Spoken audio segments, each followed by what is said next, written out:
Service in Nashville has issued a severe thunderstorm warning for northern Dixon County in Middle Tennessee, southwestern Montgomery County in Middle Tennessee, Houston County in Middle Tennessee, northern Humphreys County in Middle Tennessee, until 8:45 p.m. Central Daylight Time. At 8:12 p.m. Central Daylight Time, a severe thunderstorm was located near Waverly, moving east at 50 miles per hour. Hazard, 60 miles per hour wind gusts and nickel-size hail. Source, radar indicated.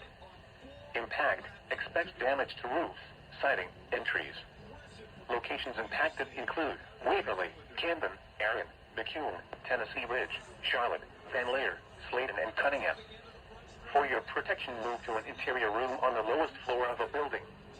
Large hail and damaging winds and continuous cloud-to-ground lightning is occurring with this storm.